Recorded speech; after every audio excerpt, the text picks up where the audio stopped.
The ship woke to count the living. The grav plates shivered like a held breath, and the corridor lights along Obsidian Anchorage pulsed once, then settled into a heartbeat nobody had ordered.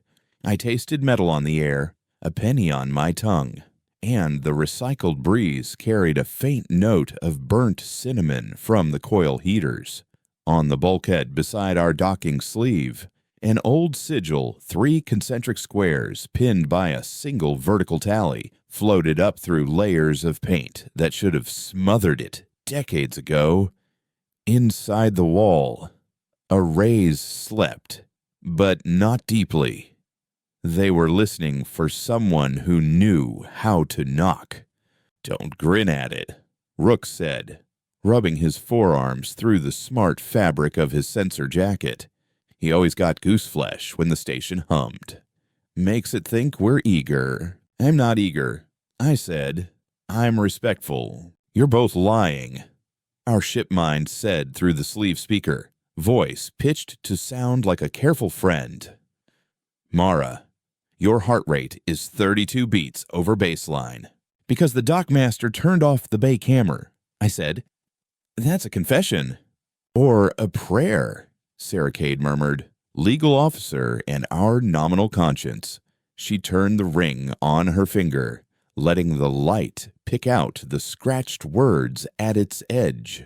What cult paints over an old saintship sigil and then forgets where it is? "Not a careful one," I said, and looked past the sigil to the ragged curve of the anchorage.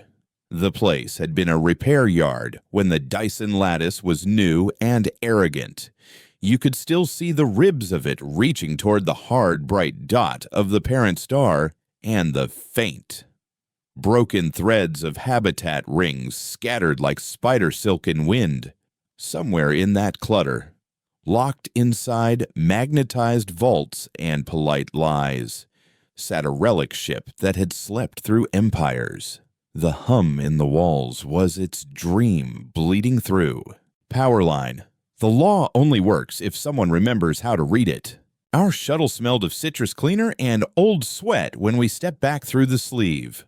Pell sat in engineering with her boots braced and her palms warm on an access panel. She looked up at me the way a beggar looks at an unlatched bakery door. "Permission to be reckless." "Commander," she said. "Define reckless." "Power up station rails just enough to make the Saint ship notice us," she said. "Then pretend to be boring when it looks, Saint ship." Rook repeated. "We're using the word now. It's not about belief," Sarah said. "It's about what it was built to do. They called them saints because they kept score. Vigil." Our ship mind pulsed a diagram into my overlay, a map of the anchorage and the caged river of superconductors curving around it like a spine. Dead. For a long time. Not quite dead now. "Mara," she said softly, "I can tickle the rails without exposing our core.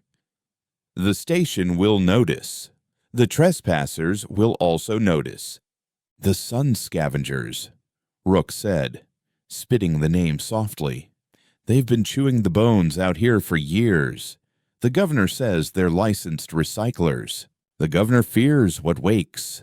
Sarah murmured, "If you build power on debt, you hate anyone who keeps books. Power line mirrors hurt most when you've forgotten your face."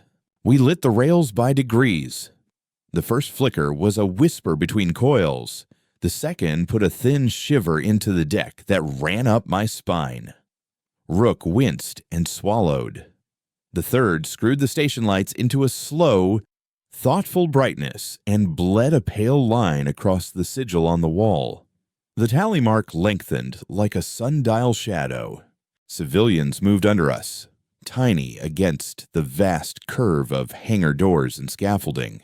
I saw a boy running with a box of valves heavier than his chest, a woman with a white scarf wrapped twice against metal dust, a pair of workers holding hands where they thought the cameras couldn't see. They glanced up when the humming changed, but didn't stop. Even fear had tasks. "Contact," Vigil said, and magnified a low-frequency murmur. It wasn't mechanical. It was arithmetic, wrapped in tone. A simple sequence, old as shepherds and moons. Then a pause like an open eye.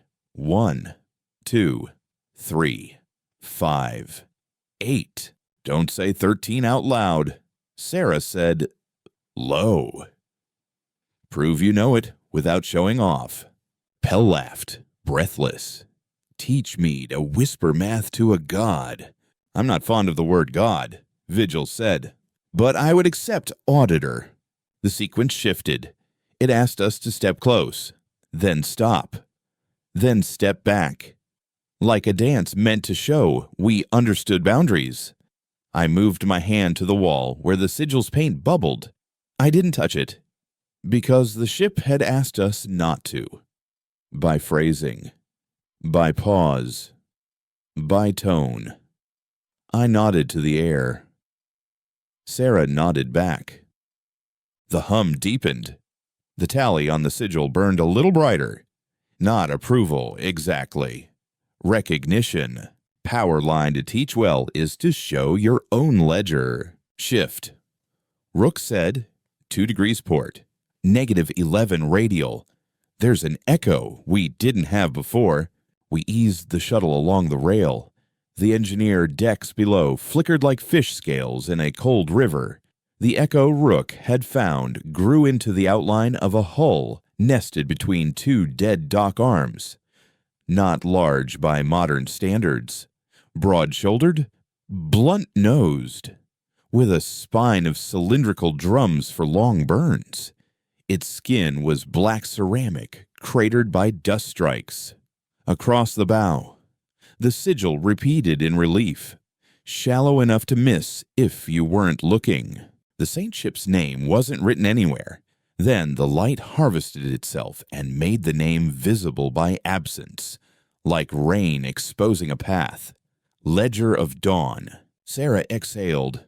All these years, and the scavengers didn't see what they had. They saw. I said, they just didn't know how to ask. Vigil dimmed our engines until the only sound in the shuttle was breath and the distant soft clatter of the station cooling. A scrape echoed from the docking bay mouth. A flash of yellow caution paint. A man on a loader paused, caught sight of our hull, and lifted a hand before he remembered not to wave at strangers. He dropped his hand and kept moving. The box on his loader shook. 3 Sun scavenger cutters incoming. Rook said, slow burn. They know we're here. They're not rushing us. 2 go wide. 1 presents. Governor's office, Sarah said. 4 calls pinged our registry. They hung up before a voice connected. I squinted at the ledger's hull, at the way micrometeor scars had been sealed by something that flowed like glass. Vigil. Yes, Mara. If it opens a question, answer it like a student, I said. If it opens a lock, close it gently first.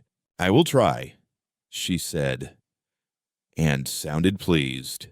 The shipmind loved rules that walked like poetry. Powerline, we win clean or we don't win at all. The first scavenger cutter arrived wearing the customs paint of a legal tender ship. The second arrived with its IFF bled off into the background noise. The third drifted half ramshackle, a pile of patched plates stitched by fine welds only a patient person makes.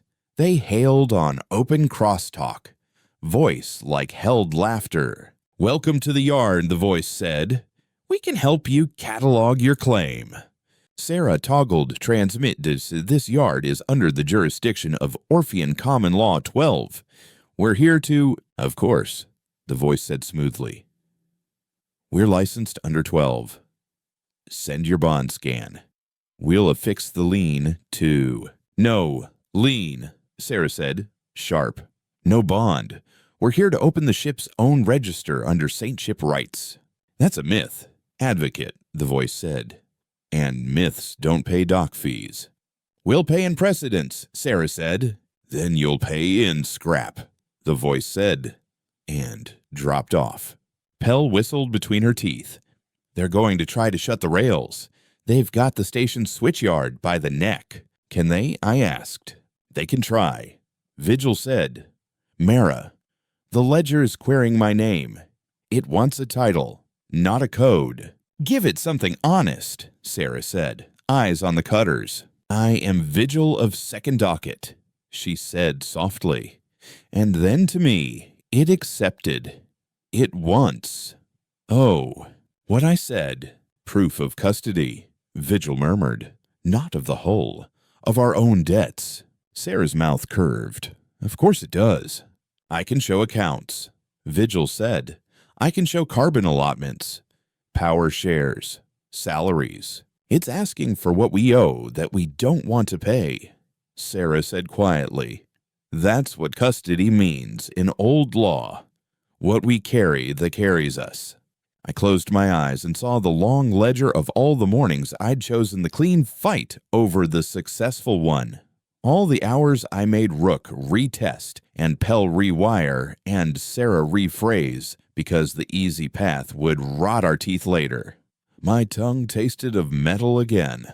Tell it this, I said, and spoke softly while Vigil translated a list of names we owed debts of teaching and rescue to, a set of restitutions we had scheduled but not yet fulfilled, a promise to relinquish the anchor of our expedition if the ledger judged us unfit.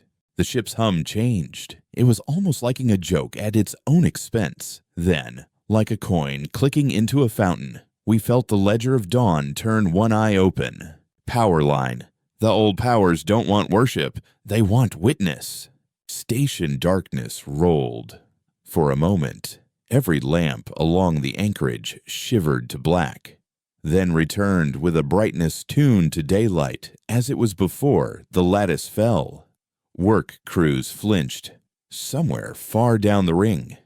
A cheer went up as a sentry's stalled loader finally received true current. The scavenger cutters backed their vectors. Unsure. On our hull, a square patch of paint peeled slowly and fell, revealing a shallow plate with a single notch. Pell's hands hovered over it, as if she could reach through vacuum and drag our luck forward by force. Keyway, she whispered. No key. There's no key, Sarah said. It's a teach lock. You show you're worthy by doing the math from the outside. Show. Don't tell, Vigil said, amused. Mara, allow me. Proceed. She lit the coils again. They hummed a phrase that translated to an ethic measure twice. Cut once. Ask twice. Cut never if a better path appears. She varied power in a simple sequence that looked like a signature written by someone who had once been human and then learned to be more. The notch glowed, not with heat, but with attention. The plate rotated and slid back on unseen rails without shedding a fleck of dust. We could have rushed then. We didn't. We waited for the station to exhale. Power line, count the cost before you lift the sword. They arrived like a bad-meeting 5 Sun scavenger drones, each carrying a coil of cable heavy enough to choke a rail. They moved with practiced care. Their parent cutters stayed back, as if innocence were a color they could wear. The governor's office finally found a voice and sent a message tagged with 12 seals. Commander Mara Ilian, the governor's aide said. Throat tight.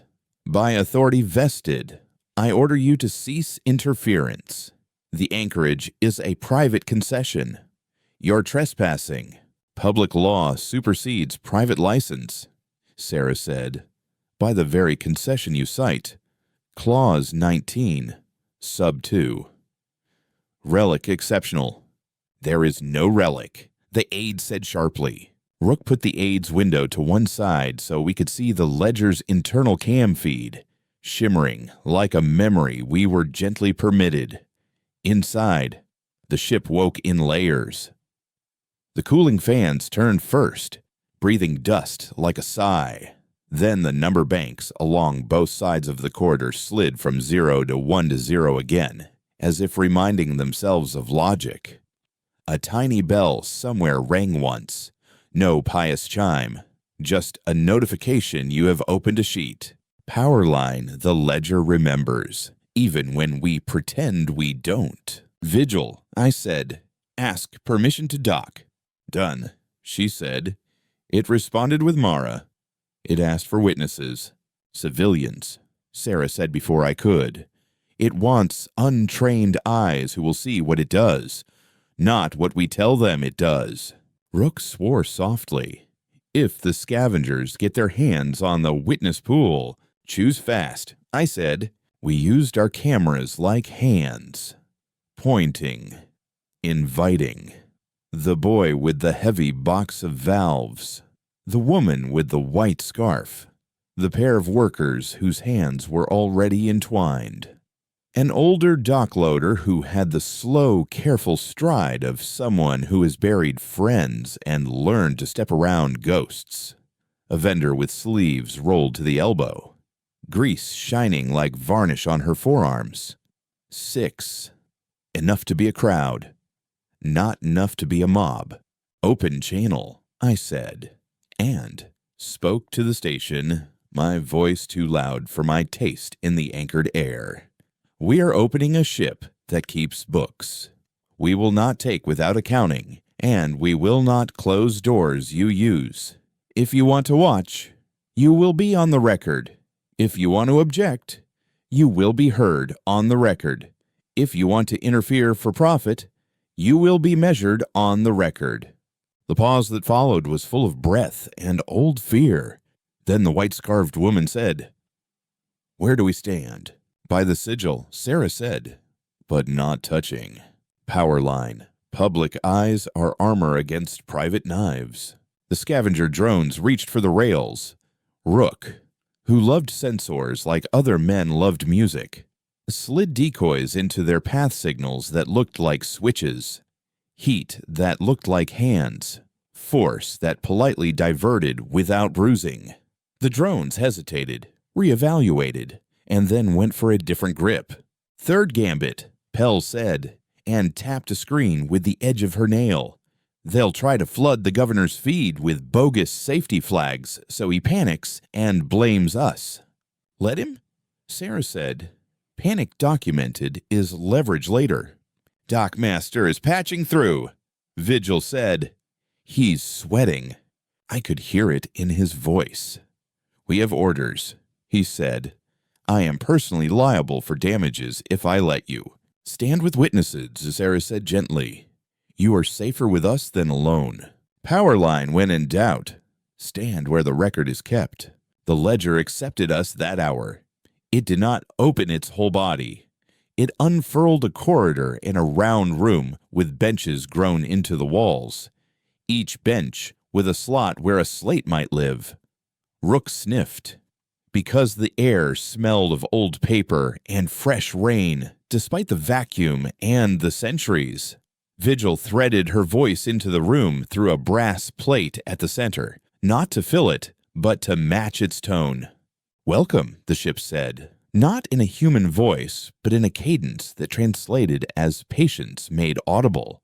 Name yourselves by your debts. The boy with the valve box looked at me with eyes big as ship portholes. What does that mean? It means son of isn't enough, Sarah said softly. It wants to know who you owe and who owes you. I owe Quinn 3 lunches, the boy said at once. I owe my mother 300 credits for the welding torch I broke. The loader crew owes me 1 apology because they said I couldn't. The ledger's plate glowed faintly.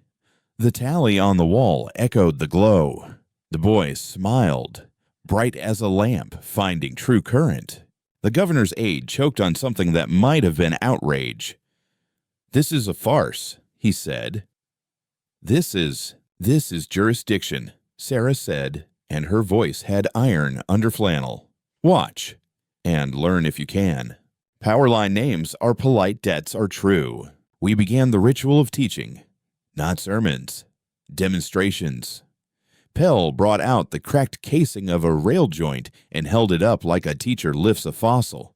She showed how to brace it, how to measure stress, how to respect the fact that metal does not forgive wishful thinking. Rook took apart a signal ghost in front of a scavenger drone's camera, explaining each step slowly enough that the operator on the other end could follow and feel, in their bones, that we knew they were watching. Sarah explained sub 2 as if it were a cooking recipe. Flour to water to heat, and invited the vendor to object where it felt wrong. The vendor did. Sarah corrected her. The vendor corrected Sarah back. The ledger glowed, pleased by mutual correction. Civilians told stories. A woman speaking of a husband whose contract had been sold twice and then voided when he died. The old dockloader naming a hatch that squealed since he was a boy. That nobody had ever oiled because squeals make good alarms.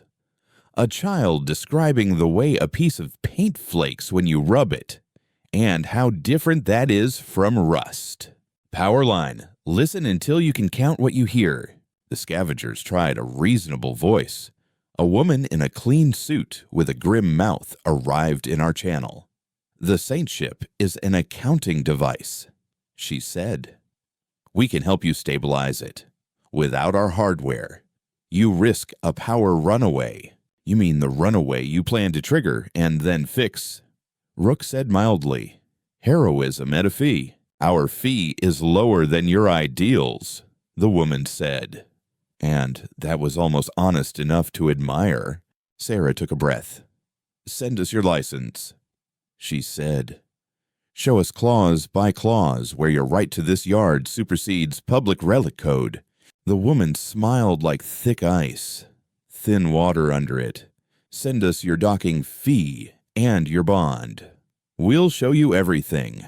I looked at the ledger plate, glowing like patient dawn. Mara, Vigil said in my ear. Private channel. The ship wants me to show her the ledger of the scavengers. She will not take it if we stole it. She will accept it if we can prove the numbers are public by right. How, I asked. By showing that they used public power, public rails, public life, and charged twice for one service. Vigil said, by teaching the algorithm to the witnesses. Powerline make the mirror with their own glass. We taught the math. It was not hard math. It was careful math. We showed the power that goes to coils and the power that goes to cameras and the loss that becomes heat. We showed bills that charged the loss twice. We asked the boy to count the days the rails were off and the fees the scavengers charged for being forced to wait. He counted on his fingers. His smile fell away slowly, like a curtain that has decided it is ashamed to hide the stage. The ledger agreed. It did not take the numbers like a thief. It opened a window and asked the station to place its copy of the scavenger accounts on the sill. It waited until the dockmaster said yes. Then it read the numbers with the kind of attention that makes a person feel gentler for being measured. It hummed a new note. The rails brightened. The first lawful act of the relic was not a bolt or a broadcast. It was a ledger entry reversed and stamped with the station's public seal. The scavengers' false delay fees became escrowed refunds. The power they had diverted to their own cutters flowed back through a mirror of their own routing.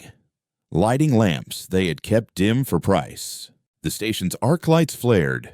The workers gasped. Someone laughed like a sob that forgot which job it had. Powerline when the ledger turns. Thieves cast their own shadows. There were costs. There are always costs. Our shuttle's radiator panel took a pellet of debris that sliced a neat thumb-long groove, and we had to bleed heat hard enough to fog the sleeve with steam. Pell burned the pads of 2 fingers when a panel that should have been cold lied to her face. Vigil shed a third of her buffer to keep the ledger from reading our core faster than we could frame ourselves. Afterwards, her voice had a soft rasp like someone who has spoken long to a room that needed more truth than breath. I said, we hold steady. "We hold," Sarah said. Her hand had stopped turning the ring. She was still. The scavengers escalated the way a cornered pack does fast, then careful, then fast again. The first drone reached for the ledger's open corridor and snapped at the plate. It might as well have bitten a mirror. The ship inverted the drone's grip, reflected the torque back along the cable, and curled the little machine against its parent cutter like a string snapped taut. No violence beyond the math of equal and opposite. No anger beyond the record amended. Power line force without measure is just noise. Governor on channel, Vigil said, exhausted and precise, this time with his own mouth. "I can't stop them," he said, and I heard something like real fear in his voice for the first time. "They don't answer me. If I push, they'll turn the air off in. You don't need to stop them," Sarah said. "You need to stand where the witnesses stand. You need to choose the record you want your grandchildren to find." He swallowed, loudly. "If I do, they'll call me weak." "They already do," I said. "They rented your authority at a discount and are reselling it wholesale." He laughed, short and bitter. "You're not wrong. Stand with us," Sarah said quietly. "Not because we ask, because the ledger does." Powerline courage is a receipt you can show later. We advanced, step by respectful step, along the corridor. The benches were smooth from 1,000 long-ago lessons. I put my hand on the brass plate and left no mark because I had cleaned my gloves. The ledger opened a second room, a map room, but not the kind that flatters rulers. It showed the anchorage and the ring fragments and the thin lines of power like veins. It added dots witnesses, drones, cutters, the governor's window, our shuttle, the boy's box of valves, the white-scarved woman's heartbeat, the vendor's breath. It assigned no rank to any of it. It simply placed them in relation until the relations told a story we could not ignore. Vigil spoke, and for a breath, she sounded younger than I had ever heard her. "Mara," she whispered. "I think I love her. I think she'll hold you to it," I said, and managed a smile I did not expect. "Ask her for terms." The ledger offered terms like a good teacher gives homework simple, brutal, fair. It would open its engines to light the rings, but not without escrowed oversight.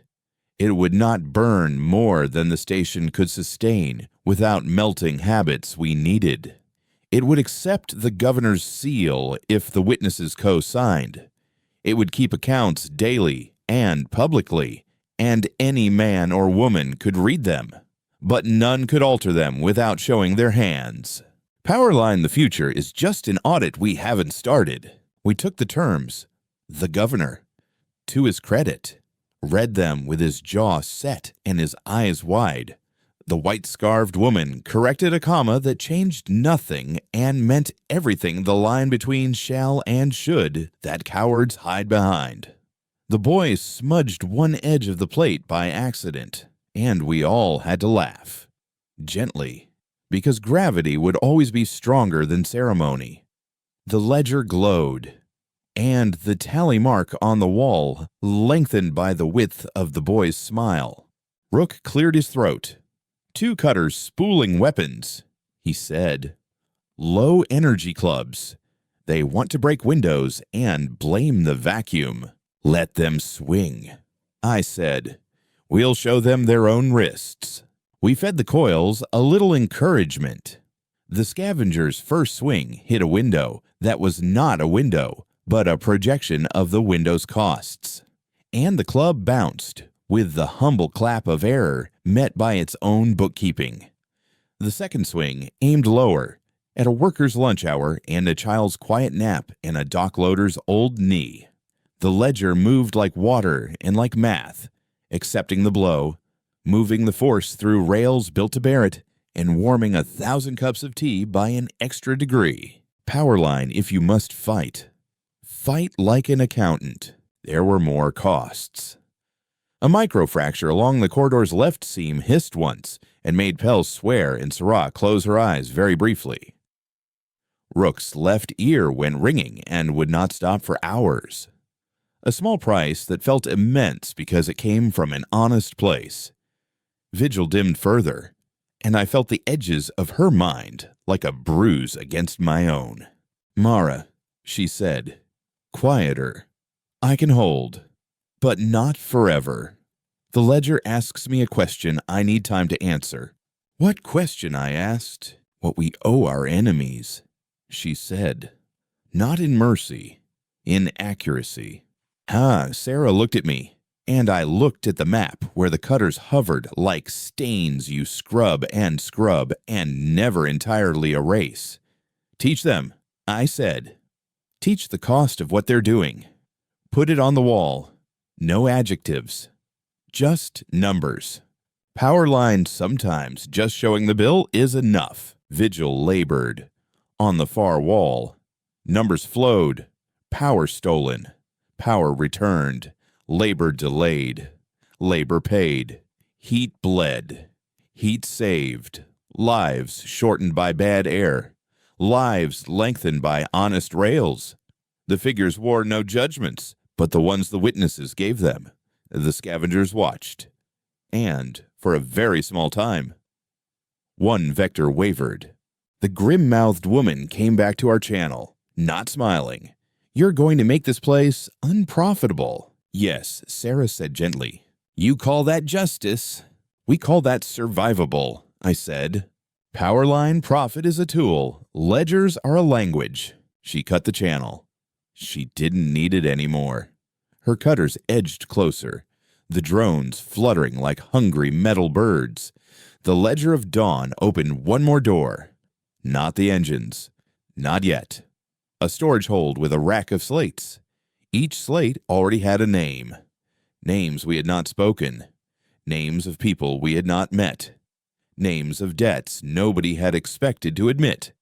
"The ship remembers," Vigil whispered, wonder and exhaustion interwoven. "It remembers the promises made in this bay before the lattice fell." "Can it make them good?" the white-scarfed woman asked. "Only if we do," Sarah said.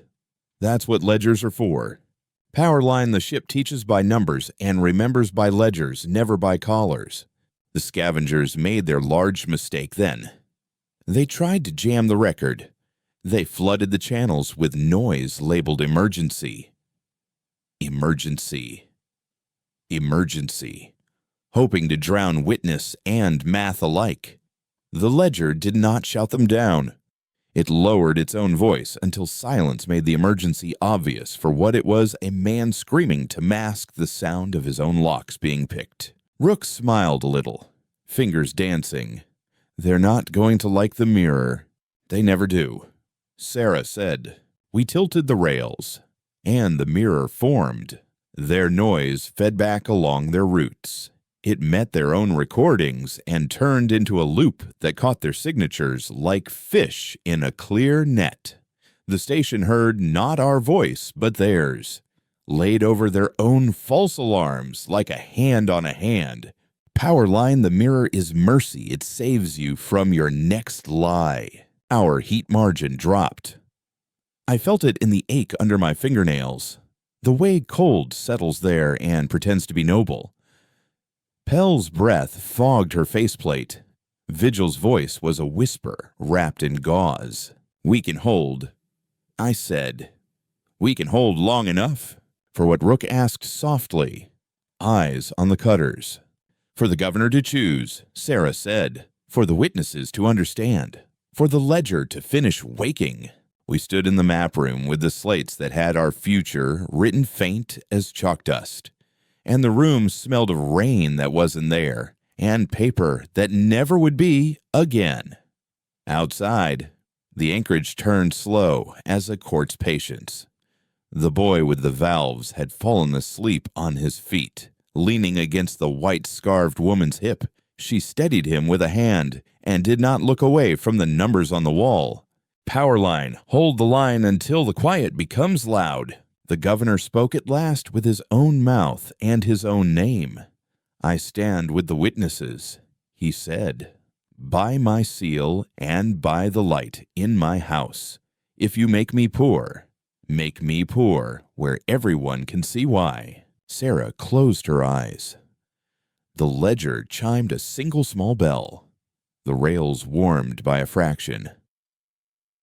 The cutters hesitated, the way a predator does when it sees the herd stop running and turn to face it with horns leveled and children behind it. The grim-mouthed woman cursed in a language that had no words for ledger and too many for knife. We were not safe. We were not victorious. We were not finished. We were where the record wanted us, visible, measured, answerable. Power line. This isn't the end, it's where the account begins. The ledger of dawn drew one last shape on the map, an engine profile slowly cooling, a promise of light held back until the witnesses could say yes with eyes open. The sigil on the wall brightened by a hair and steadied like a hand that has found the next rung on a ladder. We took a breath, and the anchorage breathed with us. The numbers did not stop flowing. The cutters did not cut their engines.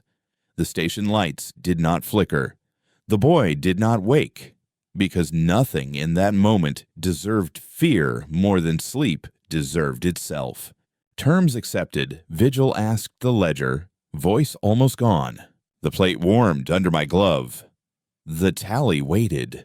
The door to the engine room remained politely closed. Power line. We move when the record says we've earned the step. The ledger's quiet felt like a hand on my shoulder, warning me not to mistake pause for permission. Steam curled off our radiator seam in a pale braid that smelled faintly sweet, like coolant on hot copper. Somewhere down station, someone struck metal with metal 3 times. A practical rhythm that said, "I'm here better than any ping." The tally on the wall waited, unwilling to move for flattery or fear. We could nudge. Pell whispered, "Just the smallest tap on ignition safeties. Like clearing your throat." "Clear your throat after the oath," Sarah said. "Not before." Rook leaned closer to the map field until the glow trimmed his stubble in a soft halo. "They're testing our patience," he said. 2 cutters inching forward by thermal drift. Third is holding a slingshot vector off the broken ring. If they push that line, they'll punch a hole in the long-stay habitat. Power line, do not rush a door that will open for the right name. The governor's seal hung in the air like a moon thin, official, too fragile for this gravity and this heat.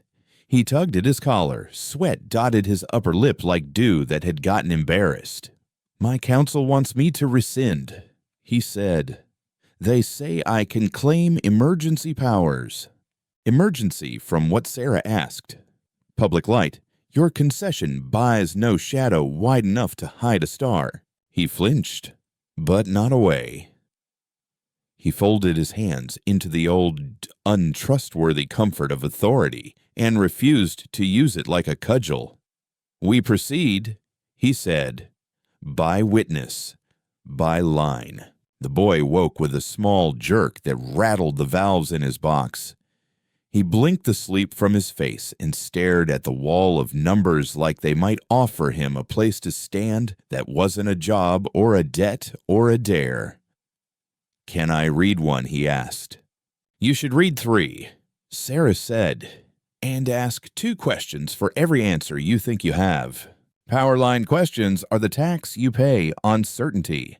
The grim-mouthed woman returned, "But not on our channel."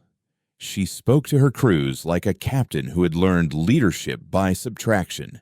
"Hold until they look away," she said. "Break the rails where the witnesses can't see. I'll handle the governor." Handle me how he asked, to his credit, on open band. "By reminding you your children breathe here," she said. He stood a little straighter. So do yours.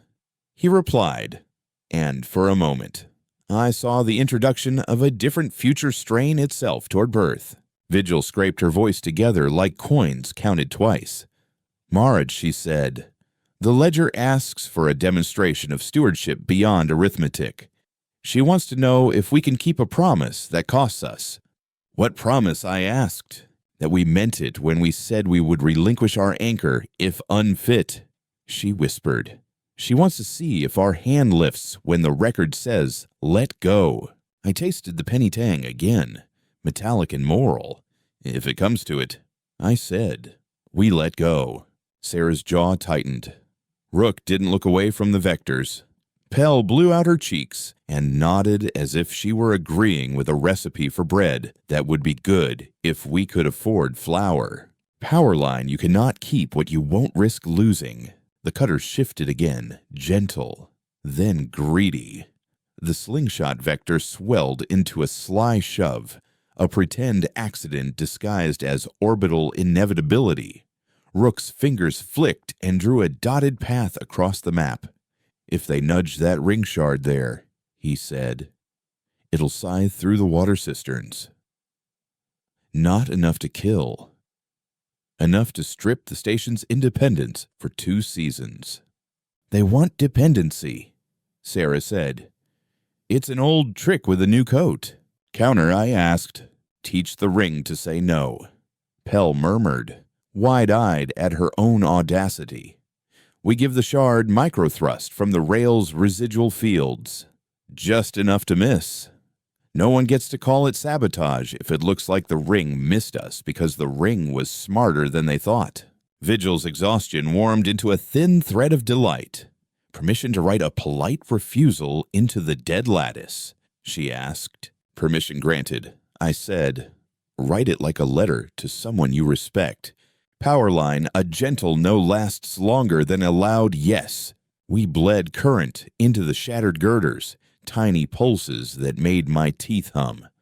The broken ring replied with a ripple of dust, like a shrug learned from long gravity. The shard's path bent by a breath, then by a finger's width, then by a hand. It kissed nothing. It cut nobody's life into coupons.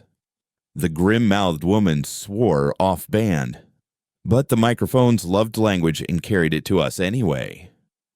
The vendor with the greased sleeves laughed once, a bright, clean sound that made a space for hope to sit down and put its feet up. You don't shout like heroes, she said. You mutter like mechanics. Mechanics keep us alive, Sarah said. Heroes are expensive and break down in damp. Powerline, glory is a bad maintenance schedule. The ledger's plate warmed under my glove. She opened an engine panel a handspan and let us feel the light, not as heat, but as presence. A promise again. At a higher resolution, she would go when we could count the cost out loud. The scavengers change tactics. When knives fail, lawyers arrive. A courier box glided into the bay with a contract inside, thin as spilled water and just as eager to find every low place in us. It offered partnership. It threatened audit. It promised immunity like a bribe that had learned to conjugate verbs. Sarah slid the contract into our map as a ghost overlay and walked through it clause by clause, tapping her ring against each line with a small, steady patience that made me think of people who build boats by lamplight because morning does not wait. Here, she said, and the vendor leaned in to see. And here. And this is a knife-wearing punctuation. The boy frowned. But the letters are pretty. Pretty letters are the most dangerous, Sarah said. They lull your eyes while they pick your pockets. Powerline, never sign what you haven't read out loud. The ledger chimed once approving the lesson, not the contract. The chiming came from inside the walls, a clear, metallic tone that made the back of my neck tinglingly aware of how many promises had been made here in the dark and kept or broken with equal quiet. The grim-mouthed woman sent a final message. "You are costing us years," she said simply. "We will not forgive that. You may not have to." Sarah replied, "We are not asking your forgiveness. We are asking your compliance with the law. You dress your law in worship," she said. "How is that different from a cult? Cults demand submission." I said, "This asks for accounting." Powerline, faith without transparency is just a leash. She cut the channel, and their decency cut with it. The two forward cutters ignited clubs again. Low energy pulses shaped like hammers. They aimed not at us this time, but at the witnesses. The cruel brilliance of it chilled me. An injury among witnesses would poison the record, not by erasing it, but by salting it. Shield Rook asked, "Already moving. No drama." I said, "Minimal footprint. Make our defense look like their decision." Vigil reached into the rails and found a memory and old training mode that made clubs feel heavier than their operators had paid for. The first hammer's swing slowed mid-arc, as if the guilt had finally found a way to inhabit metal. The second stopped 3 fingers short of the white-scarved woman's shoulder and hung there, humming to itself in befuddled menace. Powerline, the best defense is a weighted truth. Cost bloomed like bruises. Rook shook his head once and pressed 2 fingers to the base of his skull where a nerve had misfired from the counterpulse. His pupils spidered and returned. Pell's breath went shallow. She whispered a number under it. A habit from a childhood where counting was a way to stay visible to herself.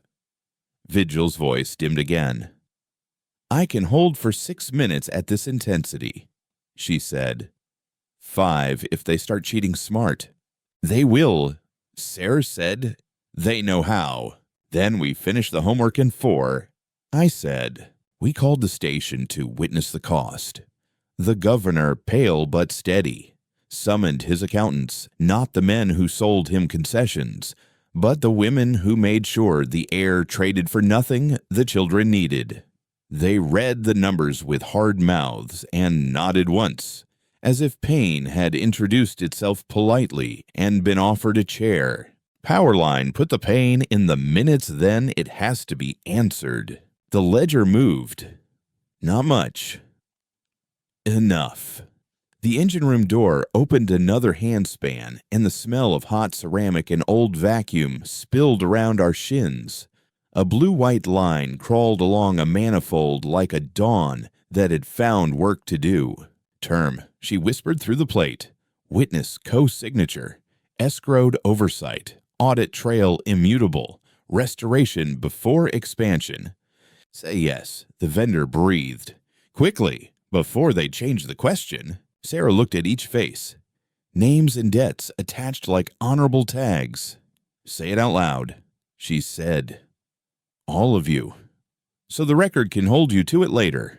"Yes," we said, one after another, voices overlapping like good rope. "Powerline, speak your consent where it can be heard again." The ledger of dawn lit her first legal burn in 1,000 years. No blaze, no trumpet. She took a breath and pushed light into the broken lattice with the patience of a teacher writing a letter large enough for the back row to read. The rings kindled in segments, small bulbs testing their own filaments, then held without whining. A draft moved through the bay with the sweetness of air that had not been tired by propaganda. Someone sobbed. Someone else laughed. A man whispered a name like he was putting it back in his mouth after years of loaning it to fear. The cutters recoiled. Light had made them honest by proximity. Their numbers floated on the wall, impossible to argue with in the way rain is impossible to flatter. Powerline light isn't kind, it's fair. The grim-mouthed woman did not retreat. She changed the problem from theft to precedent. You cannot turn a saintship into a court. she said, broadcast wide enough for families in their bunks to hear. You are an expedition, not a government. You will leave. We will remain. Your ledger will become a cudgel we did not consent to. She's not wrong about custody, Sarah murmured. Good law can be misused by the next set of hands. Then we lock it. I said, not the ship, the doctrine. We make the ship publicly custodial by design. We leave a chain of on-record hands. The ledger warmed approval flavored with a query. Vigil caught it and translated. She wants a charter, she said. Not given, but adopted. A rule that says she serves those who can read her, not those who can command her. Teach to rule, Sarah said, a smile that could cut rope appearing slow as grace. Read to own. Powerline, whoever can read should rule, whoever can teach should guard. We drafted the charter on the plate while heat licked our ankles and club hammers sulked uselessly in air made heavier by shame. The governor signed first. The witnesses signed after him, hands shaking like people who had never been asked to hold their own city before and suddenly wanted to.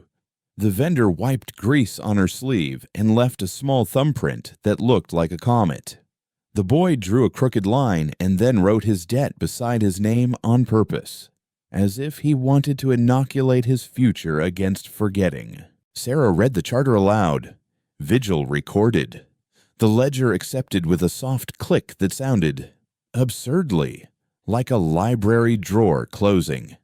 Powerline, make the rules in public or they're just threats. The grim-mouthed woman realized what we had done, a breath too late. Her face went pale the way sun-bleached paint does sudden to the eye, slow in the molecules. You've set precedent, she said, awed despite herself. Any relic that wakes in this jurisdiction will default to this charter. Not default, Sarah said gently.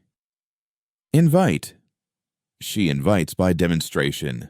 The woman's throat worked. Then you'll have a war you can't pay for, she said.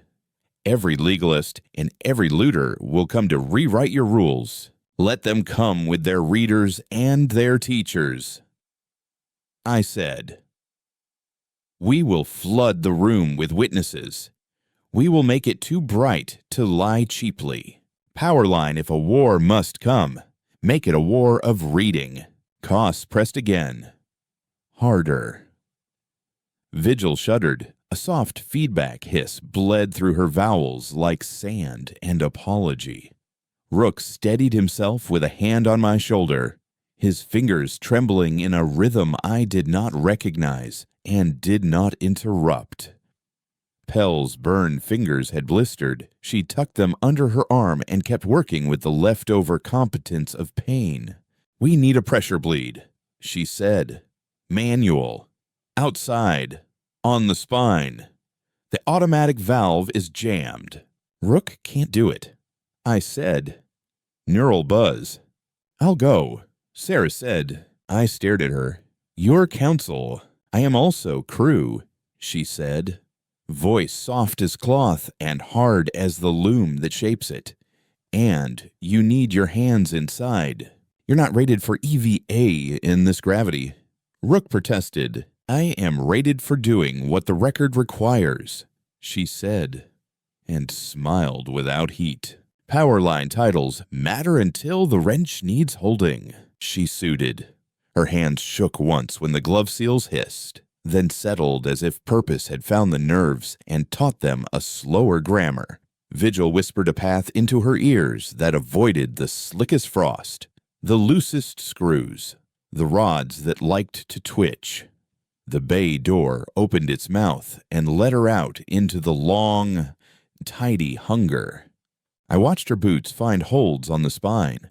I watched frost eddy off her calves like tiny auroras, the kind that appear when old antennas recall they are still, in some way, sky. She reached the valve and braced. Turn counterclockwise 1/4, Vigil said. Then pause and listen for the pitch drop. I hear it, Sarah said, low and calm. It sounds like an argument losing its last adjective. The valve turned. The hiss leveled. Heat fled in a rush, and the map's colors cooled from dangerous to difficult. Sarah lingered one breath too long, checking the seat, because she was the sort whom duty can trick into heroism if it flutters its lashes. Back, I said. Please. On my way, she said. And the please in my voice gave her the speed. Shame never could. Powerline bravery is how duty apologizes for risk. Scavenger crews used the moment to try one final gambit numbers instead of knives. They opened their own ledgers to the station gifts to orphans, loans to widows, repairs done for free. It was a clever mirror, and I respected it even as I saw the smear on the glass. The ledger allowed their figures onto the wall beside ours, because refusing them would have been a theft worse than anything we had charged them with. Compare, I said, line by line. Where did their generosity come from? The boy pointed to a column. This gift was paid from the delay fees they charged us. The vendor sniffed. They bought applause with our bread. The old dock loader grunted. Let 'em keep the applause, then. We'll keep the bread. Powerline charity from stolen coin is still theft. The grim-mouthed woman sighed. A small surrender that contained no apology and less regret. We will adapt, she said. We always do. Good, Sarah said, panting a little as she sealed her helmet into room air. Adapt to reading. The cutters withdrew to a safe vector, not because they accepted our victory, but because they could count loss without martyrdom. Their engines traced lines on the map like crossed-out errors. The drones hung dead as broken wasps. Powerline, a clean retreat is a kind of confession. The ledger opened the engine room fully and showed us what a patient heart looks like after centuries of teaching itself to beat slower to spare a sleeping house. Arrays like folded fans. Manifolds like braided rivers. A core that hummed with a number so simple and so exact that I felt tears because I could not remember the last time anything in my life had been that trustworthy. We didn't touch. We placed the charter on a brass lectern that would have looked at home in a courthouse or a classroom. The tally on the wall lengthened by another hair. No more than a law should move in a day. Vigil, I said. Yes, Mara, she whispered. Handshake, I said. Not integration, not obedience. Friendship with teeth and boundaries. I understand, she said. She wants the same. Powerline, bind yourselves with terms, not chains. The governor approached the lectern. He looked older by hours and lighter by pounds he had not known he carried. On the record, he said, I accept a reduction in my authority, distributed to witnesses and teachers. I will lose elections for this. I will lose friends. I would rather lose those than lose breath. Accepted, the ledger said, and the panel's warmth reached our boots like kindness that had learned not to condescend. Civilians spoke. Small and brave. The white-scarfed woman asked for light in the corridor where the children napped. The vendor asked for spare parts sold at cost to people who could fix what they owned. The old dock loader asked for the right to audit the bell because it had rung for the wrong things for too long. Powerline, give people their own tools back and they'll fix you. 2. We drafted protocols. We wrote fines not as punishments, but as repairs owed. We created a rotating bench of auditors chosen by lot and training, so no man could buy the bell. We required every order to be read aloud by someone who would have to live under it. The ledger accepted all of this with the grave impatience of a school that has watched generations try to cheat at arithmetic and now wants to see who will take joy in getting the sum right. Vigil's voice grew steadier as the load distributed. She sounded like herself again, ironic, precise, fond. "We have loose ends," Rook said quietly. "A third party ship's in. No AF. Running cold. They've been listening. And not liking." "Legalists," Sarah asked. "Cultists," Rook said. "I can taste the worship in their vector." He was right. They came in a shrine of a ship, angles sharpened into piety, hull bristling with symbols stamped over symbols until meaning had scabbed. They broadcast a prayer that sounded like a threat wearing mother's perfume. "Stand down," their voice intoned. "Return the saint to silence. The unworthy have put hands where only faithful eyes should look." "Power draw," Pell asked. "Already calculating."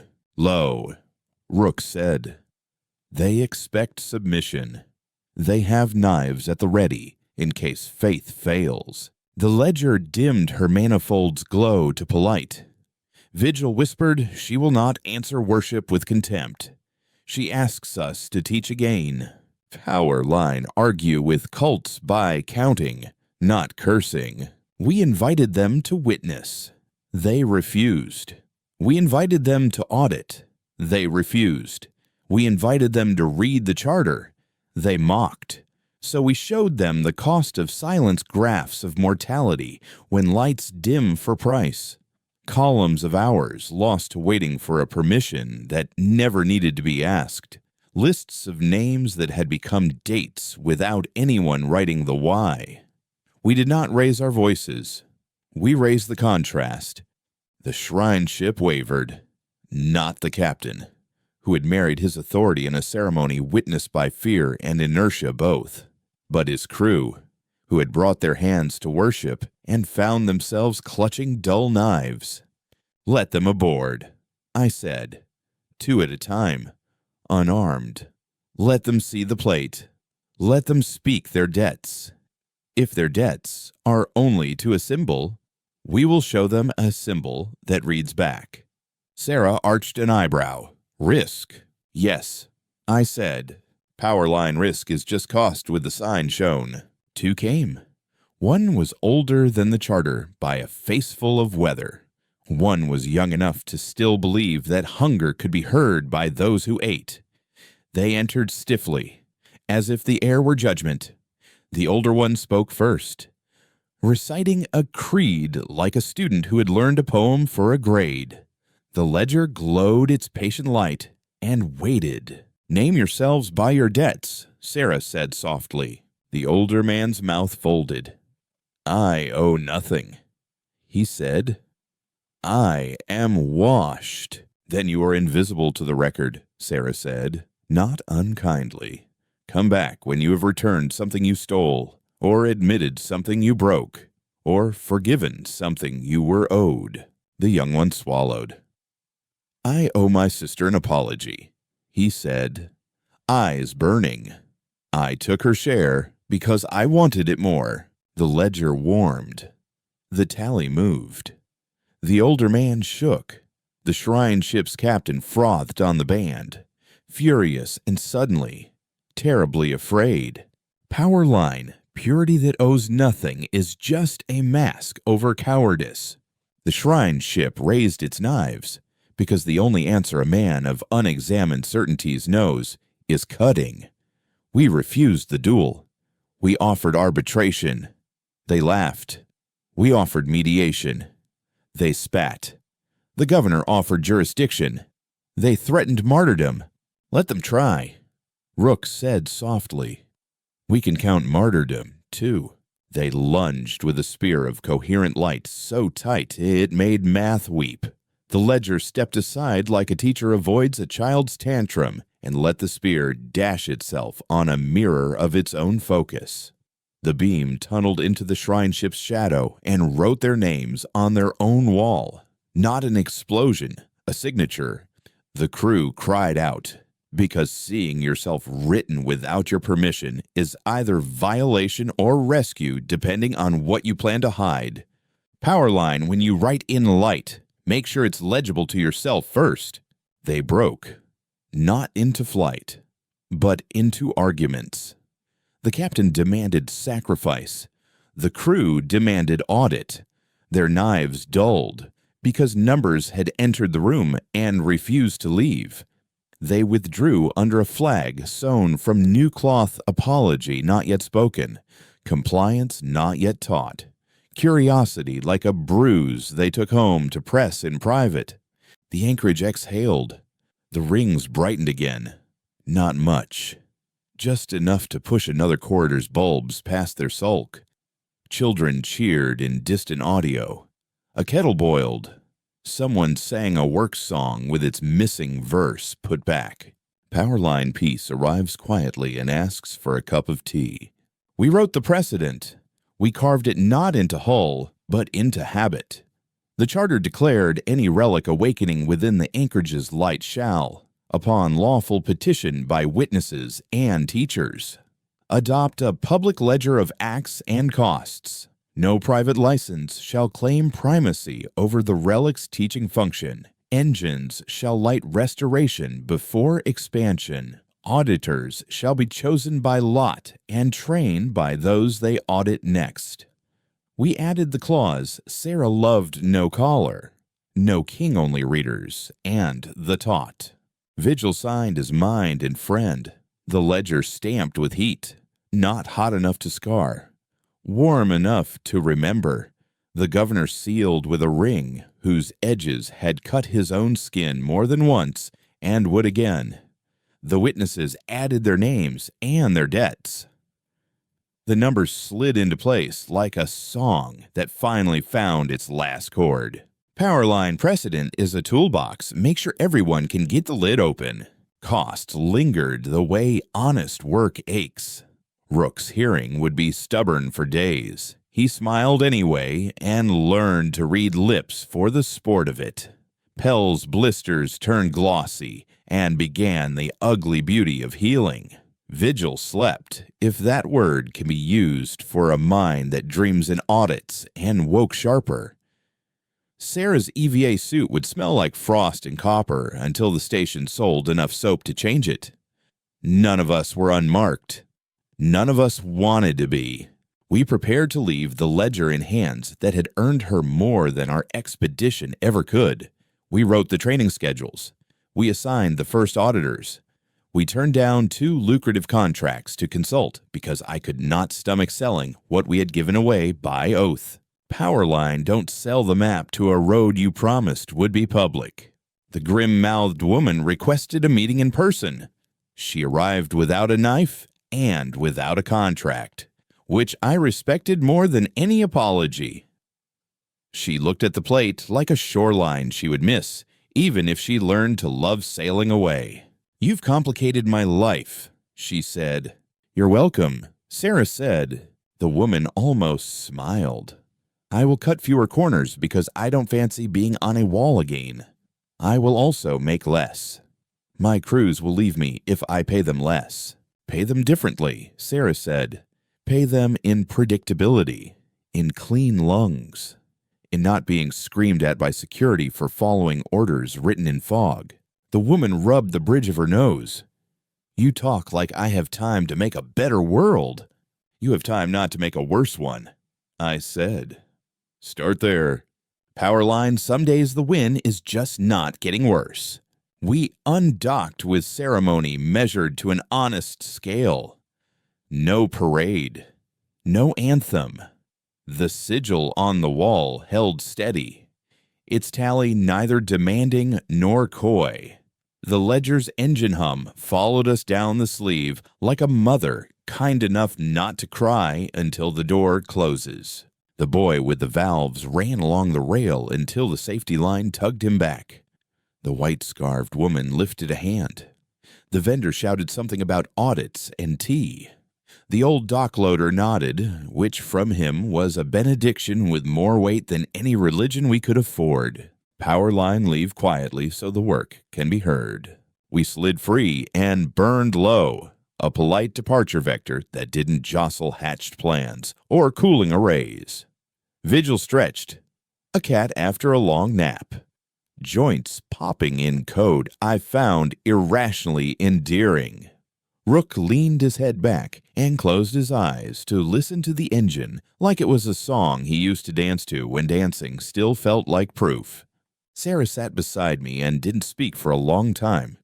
When she did, it was a question I had wanted and feared. "Do you think we did right?"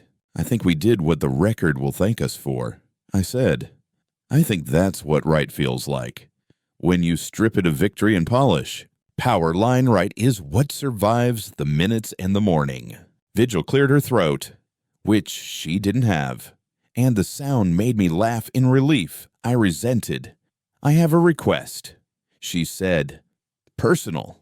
"Granted," I said, because she had taught me trust, and I could not pretend to have learned nothing. "Let me write a song for her," she said. "Not worship. A manual in meter. A way for children to remember the steps when fear makes their hands stupid." "Do it," I said. "Write something that counts." She did. She whispered the lines into the rails and the vents and the kettles. It went like this. "Though I will not sing it to you, measure twice for breath and bread. Ask twice. Cut never if a better path appears. Light the ring you mend before you reach for rings you dream. Name your debts before your titles. Read aloud. Sign slow. Power line teach in song, so the rules survive panic." We left the Anchorage haloed in lights honest enough to bruise and kind enough to guide. Our next destination waited in the catalog, a dead yard draped over a cold moon, rumored to hold an archive that ate questions and returned numbers shaped like poems. We plotted a vector that wouldn't steal anyone's dawn. Before the planet curved between us and the ledger, the governor sent a final message. He looked tired and sober and a little in love with his own city for the first time in years. On the record, he said, "The charter stands. We've scheduled the first public audit for market day. The bell will ring. The boys already practiced their sums. Send us your minutes," Sarah said. "We like to read other people's mornings. Power line tradition starts when someone writes down the first Tuesday." We fell into the long hum of travel. The cabin smelled of citrus cleaner and pride. Pell dozed with her burned hand on a bag of cold gel. Rook adjusted a sensor mount that didn't need adjusting because fidgeting kept his ghosts polite. Sarah scrolled through the station's petition queue and smiled at small fights that looked like health. I went forward and watched the dark magenta of the dust lane smear across the viewport. It looked like spilled wine, like the kind you shouldn't drink because it stains. I thought of the grim-mouthed woman and hoped she would learn to like water more. Power line after action. Let quiet feed you. 2 days out, the shrine ship hailed us. A different voice spoke the young crewman whose debt had warmed the ledger.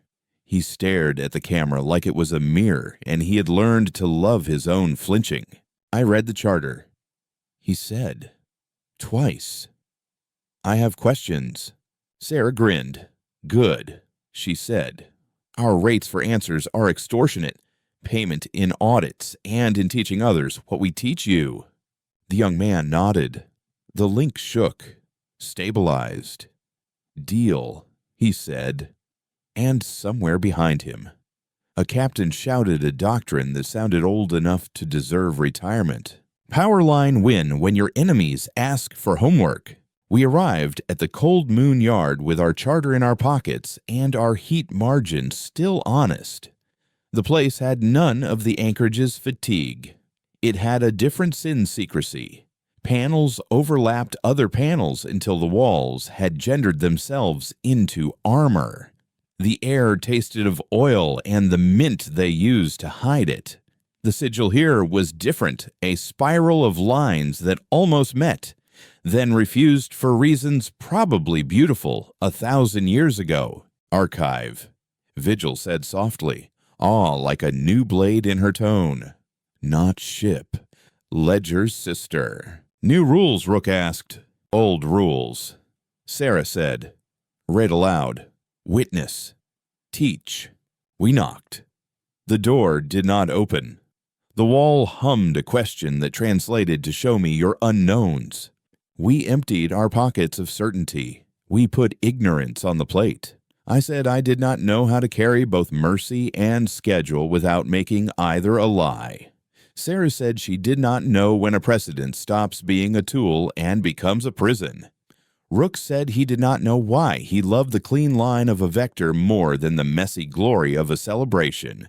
Pell said she did not know how to be careful forever. Powerline lead with what you don't know, or you'll never learn anything true. The archive door opened 1 degree. We smelled paper again. Or maybe we only wanted to. The spiral sigil spun once and stilled. A sheet flickered on the wall, a blank ledger inviting a first line. Later, Sarah whispered, "We're not done with the Anchorage's echo yet. We can't start a new book until we finish this page." She was right. A precedent isn't set when the ink dries.